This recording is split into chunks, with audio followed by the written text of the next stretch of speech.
Well, first, Pakistan has ramped up the rhetoric in the war of words with India over the massacre of a group of tourists in Indian-administered Kashmir, with a senior minister claiming India is about to launch military strikes. 26 tourists, mostly Indian nationals, were shot dead by militants in the town of Pahalgam last week, marking the deadliest attack against civilians on Indian soil since the Mumbai terror attacks of 2008. India has described the massacre as a terrorist attack and has accused Pakistan of supporting the militants behind it. Pakistan has denied the claims and now says it is bracing for potential military action by India. Pakistan has credible intelligence that India intends carrying out military action against Pakistan in the next 24 to 36 hours on the pretext of baseless and concocted allegations of involvement in the Pahalgam incident. India's self-assumed hubristic role of judge, jury, and executioner in the region is reckless and vehemently rejected. And for more, we are joined by our South Asia Bureau Chief, Meghna Bali. Meghna, good afternoon to you there in India. Now, this is a very serious claim from Pakistan's information minister we have just heard there. Are these claims being taken seriously, and has India responded? Yeah, that's right, Girish. Look, these are indeed very, very serious claims. Despite multiple requests, India is yet to comment on them. But, you know, anyone paying attention can see that this is the most tense these relationships between these both countries have been in the recent past. India blames Pakistan for this horrific attack, which saw militants kill 26 tourists last week in the Himalayan region of Kashmir near the town of Pahalgam. And so, you know, Pakistan has strenuously denied denied any involvement here and has actually called for an independent investigation. But India has, asked for some tough retaliatory measures anyway, and that include, suspending key water treaties, border closures, suspension of downgrading of diplomatic ties. This was the deadliest attack in this region actually in 2 decades. It's an extremely fraught part of India, claimed by India and Pakistan, and they've gone to 2 wars over it.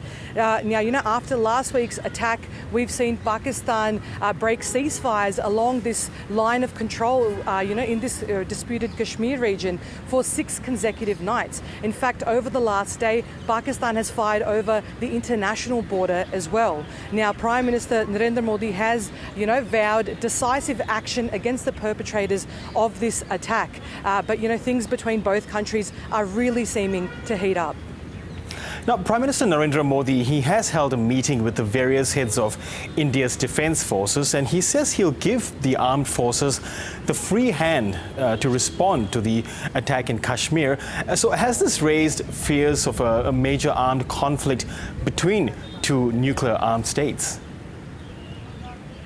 Yeah, look, it's definitely raised speculation amongst many in the media and analysts, whether India will strike Pakistan, in the same way as it did after, attacks in 2019 and 2016. Will India respond in these same ways? Now, as you said, Prime Minister Modi, after this attack happened, he actually said he was going to, pursue those responsible to the ends of the earth, that this attack was a direct, attack on the soul of India. These are strong words, and he's given the armed forces complete operational freedom to decide on the mode, targets and timing of any response that India has. I think it's also important to note here that Mr. Modi is under considerable political pressure as well.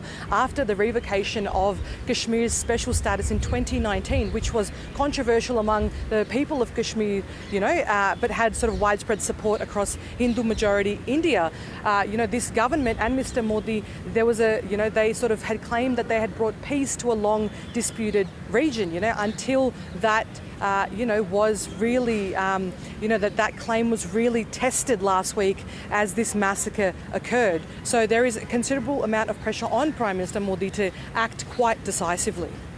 Now, there's been lots of diplomatic actions, from both sides, including suspending a water treaty to closing borders to banning air travel. You were at the India-Pakistan border, Meghna. What were your observations there? Yeah, that's right. Look, part of these tit-for-tat retaliatory measures has been the cancellation of visas and this border closure. Now, there's only one operational border, legal border between both countries. That's at Atari Wagah in the northern Indian state of Punjab. And I was there yesterday, and what we saw was, that these countries have a long shared history. There's many people that have, families and have married across the border.